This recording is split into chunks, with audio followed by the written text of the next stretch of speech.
Uzbekistan. Negeri dengan ibu kota Tashkent ini memiliki pesonanya sendiri.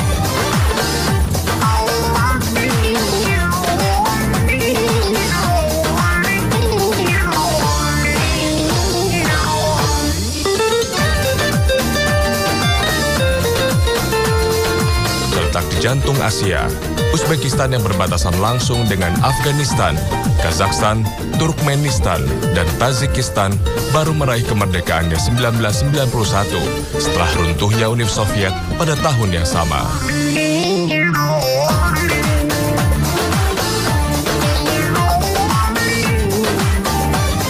Negeri dengan 12 provinsi, 1 otonomi republik, dan 1 kota independen ini menyimpan perjalanan sejarah panjang yang dicatat dalam tinta emas sejarah dunia dan menjadi kebanggaan umat Islam.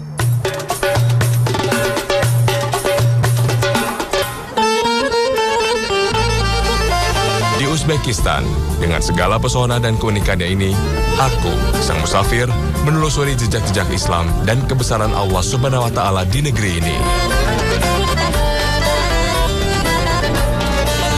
Tujuanku kali ini adalah kota kuno Khiva.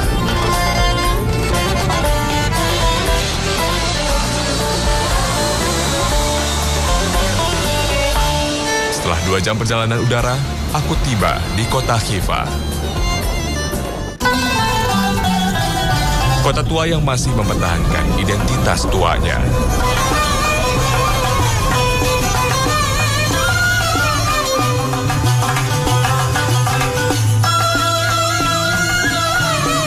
Gedung-gedung lembaga pendidikan, sentra ekonomi, dan masjid-masjid kuno yang bertebaran di kota ini menjadi bukti akan kebesaran Khiva di masa lalu, khususnya pada masa kejayaan Islam.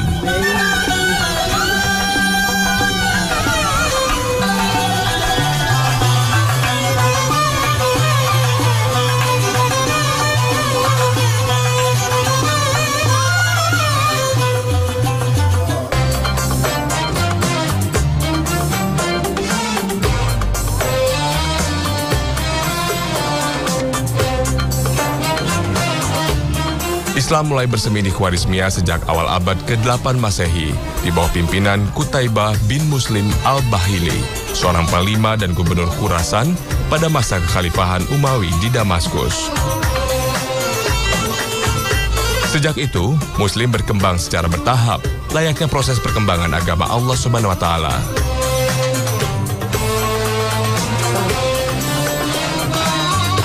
Dengan ibu kota Urgench tua, kala itu, Khwarizmia sangat mempesona dan penduduknya makmur.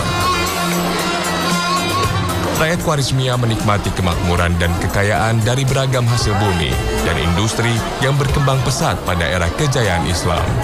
Sumber kemakmuran itu berasal dari aneka buah-buahan, karpet, dan kain sutra. Kemakmuran yang diraih rakyat Khiva berkat posisinya yang vital dalam perdagangan jalur sutra.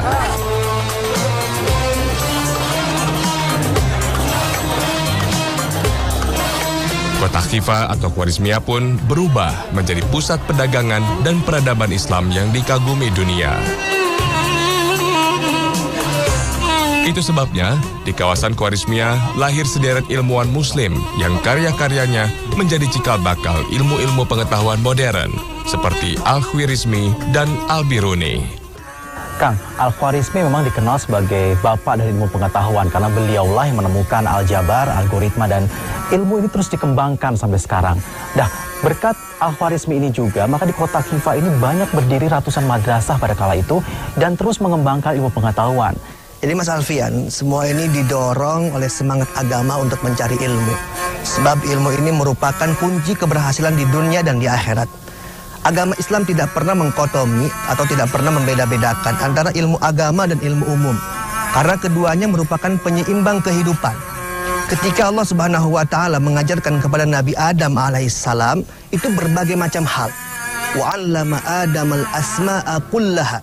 Dan ingatlah ketika Allah Subhanahu wa Ta'ala mengajarkan kepada Nabi Adam asma.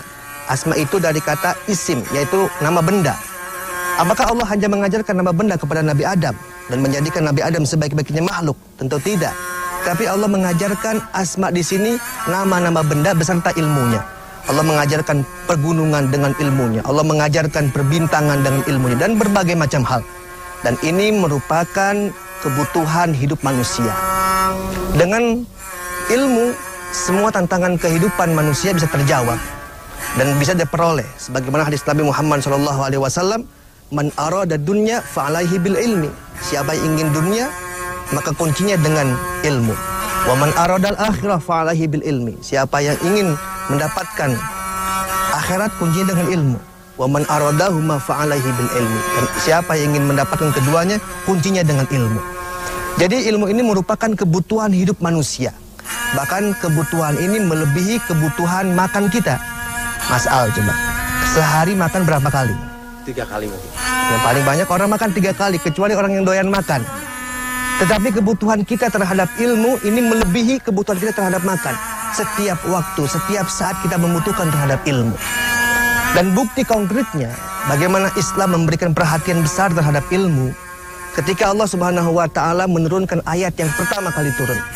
Allah tidak mengatakan sholli, sholatlah. Allah tidak mengatakan zaki, berzakatlah. Atau Allah tidak menurunkan aturan-aturan sebagaimana Allah menurunkan aturan ini kepada umat-umat sebelum Nabi Muhammad SAW. Seperti jangan membunuh, jangan berdusta.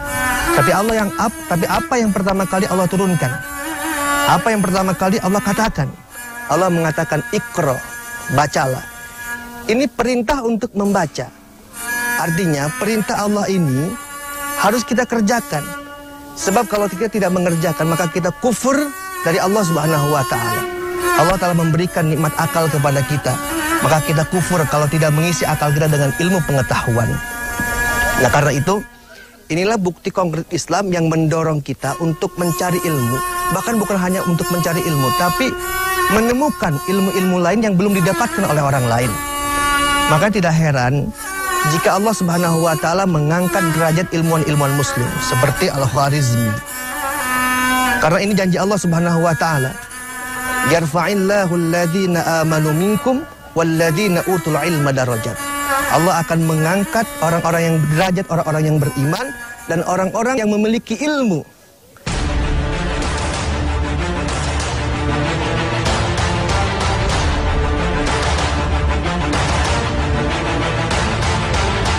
Gemilang peradaban Khiva yang memberikan kontribusi besar bagi perkembangan ilmu pengetahuan kemudian meredup setelah 200.000 pasukan Mongol pimpinan Genghis Khan menghancurkan Khiva pada abad 11 Masehi.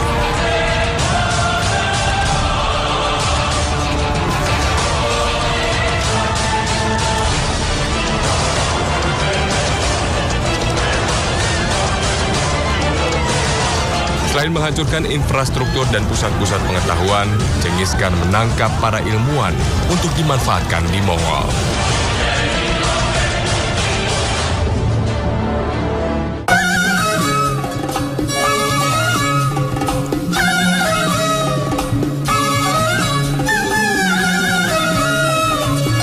Jejak kegemilangan Khiva masih aku rasakan di kota tua Khiva. Bangunan-bangunan sekolah yang bertebaran di kota Khiva dengan jarak yang cukup dekat satu sama lain menunjukkan betapa perkembangan ilmu pengetahuan demikian besar. Sayang, semua peninggalan ini tak lagi berfungsi dan hanya tinggal kenangan.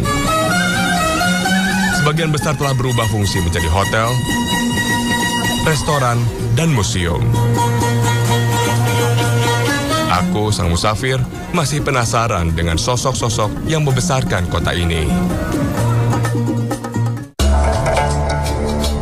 Kebesaran kota Khiva tak lepas dari nama besar Al-Khwarizmi dan Al-Biruni, dua ilmuwan terkemuka yang melahirkan beragam ilmu pengetahuan.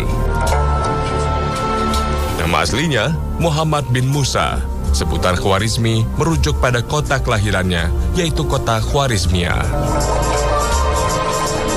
Berkat kecerdasan dan keuletan menuntut ilmu Al-Khwarizmi, direkrut oleh Al-Ma'mun, khalifah kaum muslimin di Baghdad yang tengah menggalakkan berbagai bidang ilmu pengetahuan di Darul Hikmah.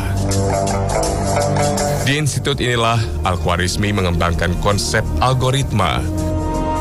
Karena jasanya inilah Al-Khwarizmi mendapat gelar sebagai Bapa Aljabar, sebuah cabang ilmu pengetahuan yang menjadi cikal bakal ilmu matematika. Dan berkat upaya dan penelitiannya yang mendalam, Al-Khwarizmi menemukan angka 0, seperti yang dikenal dalam hitungan sekarang. Sebuah temuan yang kelak akan membuka dan memuluskan transformasi teknologi informasi modern.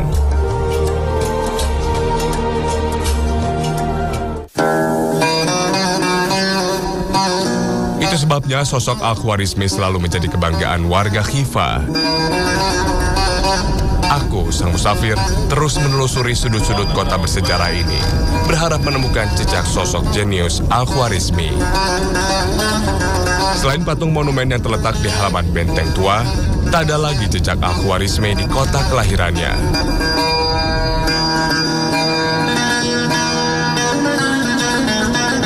Namun, ibu kota Khwarizmiyah, tepatnya di kota Urgench, 20 km dari kota Khiva, pemerintah provinsi membangun monumen miniatur sejarah hidup Khwarizmi.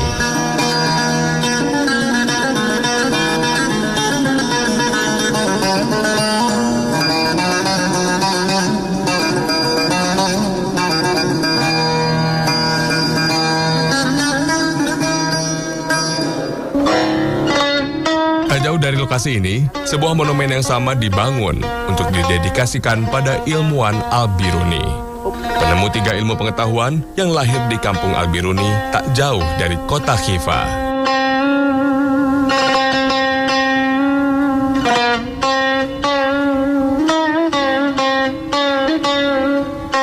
Al-Biruni, sahabat karib dari ahli medis ternama Ibnu Sina yang berasal dari kota Bukhara, adalah ahli matematika dan astronomi, filsuf, dan sekaligus pakar dalam dunia obat-obatan. Seorang ilmuwan dunia yang dikenal memiliki multitalenta pengetahuan. Masih banyak sosok-sosok lain yang terlahir dari kota Khiva, baik bidang ilmu agama maupun ilmu pengetahuan lainnya. Menariknya, sosok-sosok itu lahir dari sekolah-sekolah agama.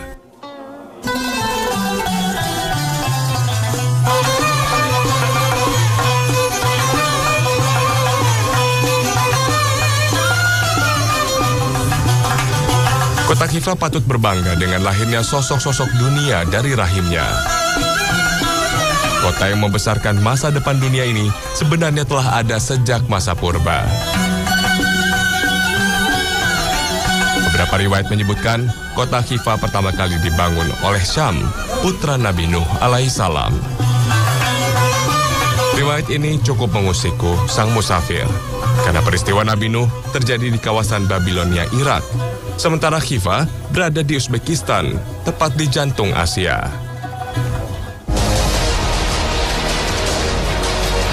Sejumlah riwayat menyebutkan sejak Allah Subhanahu wa Ta'ala menyelamatkan Nabi Nuh dan keluarganya dari banjir bandang yang menenggelamkan kawasan Irak, putra-putra Nabi Nuh kemudian berpencar mencari pemukiman baru.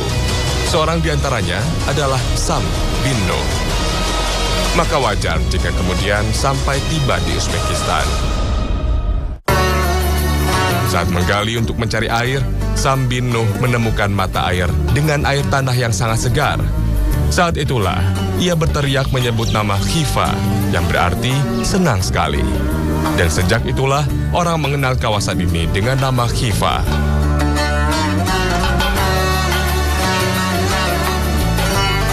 Sampai saat ini, sumber mata air ini masih dirawat di salah satu rumah warga. Dan dirawat oleh sebuah keluarga secara turun-temurun. Dan airnya terus digunakan hingga kini. Air sumur ini merupakan salah satu sumur dengan mata air tawar yang segar. Tak seperti mata air lain di kota ini, yang sebagian besar sedikit payau. Karena dataran Khiva adalah bekas lautan pada zaman purba yang kini mengering.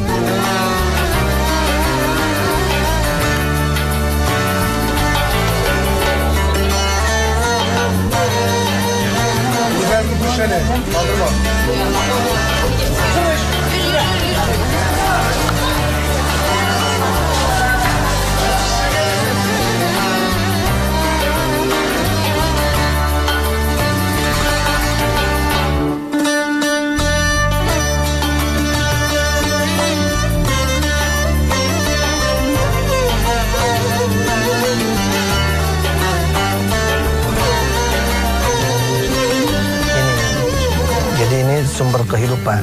Orang sini mempercayai bahwa air di sinilah yang namanya memberi keberkahan. Makanya orang nikah, orang punya hajat, dia minum air ini. Di situ ya. Ya Kang Said, memang berdasarkan keyakinan warga yang tinggal di sini, air begitu sangat penting bagi mereka. Seperti kita tadi datang ke sebuah sumur yang memang selalu dijaga dari generasi ke generasi. Sumur itu memang sangat penting karena berawal dari sumur itulah kota Kiva di kawasan Al-Khwarizm ini berkembang. Dan bahkan memang ada beberapa sumur di kawasan ini, cuman hanya sumur tersebut yang memiliki kualitas baik. Namun setelah perkembangan peradaban, muncul beberapa sumur yang juga memiliki kualitas yang hampir sama dengan sumur yang pertama. Seperti yang kita datangi kali ini. Bahkan ketika masyarakat Kiva atau di kawasan Al-Khwarizm ingin memiliki sebuah ritual gitu, mereka selalu datang ke tempat ini untuk meminum air ini. Mas Alfian, terlepas dari itu semua, manusia tidak bisa hidup tanpa air. Dan dari air inilah muncul berbagai macam peradaban-peradaban di dunia.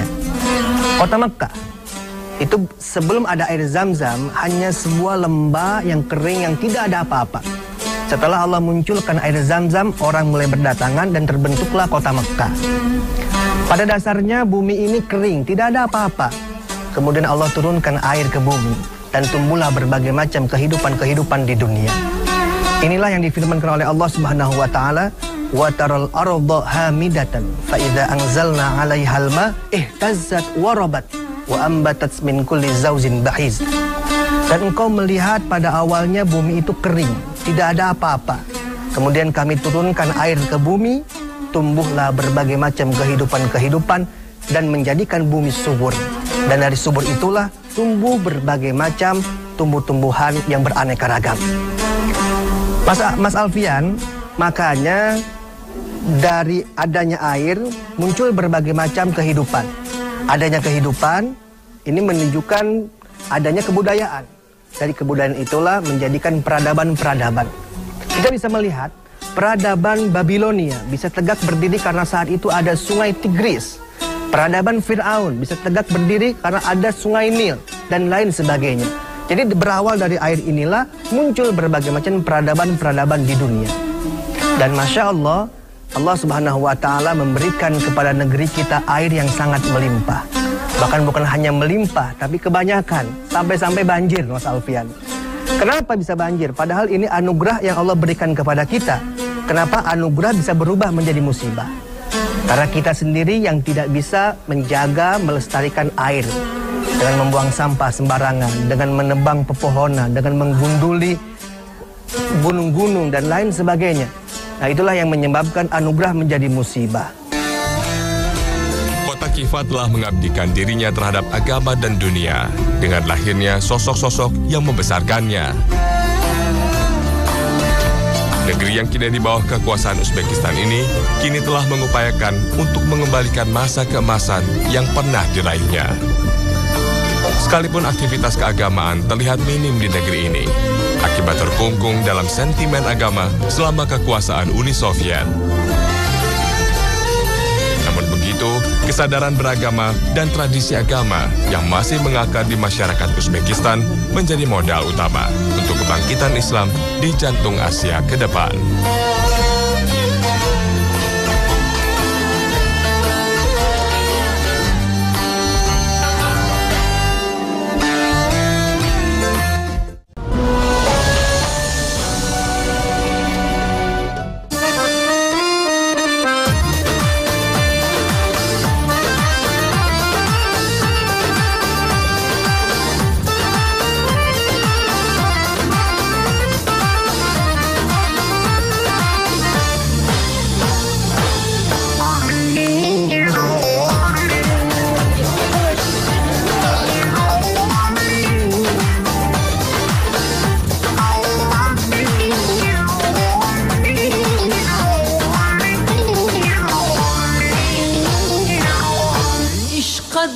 دیوانم است من